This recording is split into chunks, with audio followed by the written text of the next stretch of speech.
Assalamu alaikum everyone. So we have our fifth lesson, which is Ghunnah.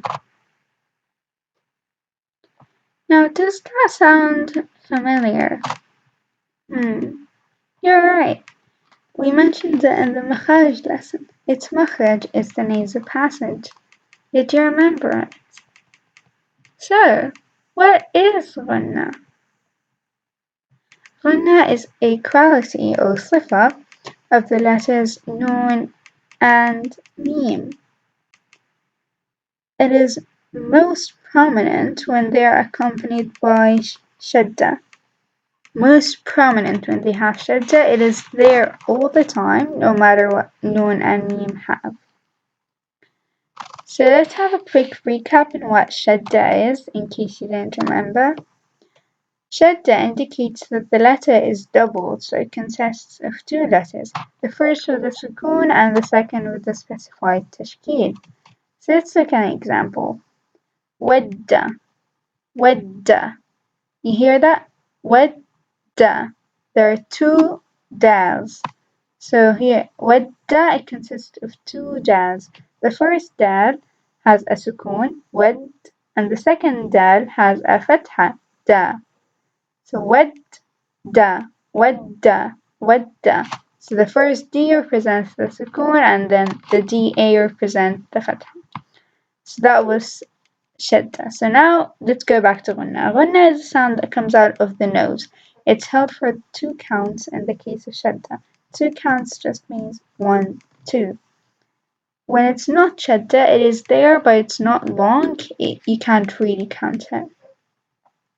The best way to learn what Ghunnah is to really just listen to it. So let's look at some examples.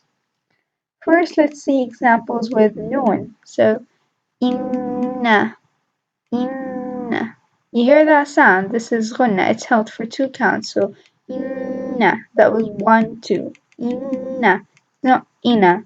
It's not in. It has to have inna. Another example is al-jinnah. It's not just al-jinnah. No, it's al-jinnah. Al-jinnah. Now this is one that's only in the Quran. In like daily life, people don't really say Ghunnah, but in the Quran it is said. So an-nas, an-nas. In daily life you'd hear people saying an-nas, but in Tajweed it's an-nas. Now let's look at examples with meme. So lamma, lamma. Same thing, held for 2 counts when it comes out of the nose. Lamma, lamma. It's not lamma. No, it's lamma. Another example is al-muzammil. The first meme has Ghunnah, but it's not prominent because it doesn't have shadda. The second meme has a very prominent Ghunnah. Same thing with the word Muhammad. Muhammad. The first meme has a very slight Ghunnah. The second meme has a very prominent Ghunnah.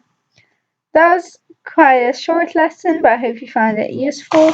Don't hesitate to ask me anything in the comments, and assalamu alaikum.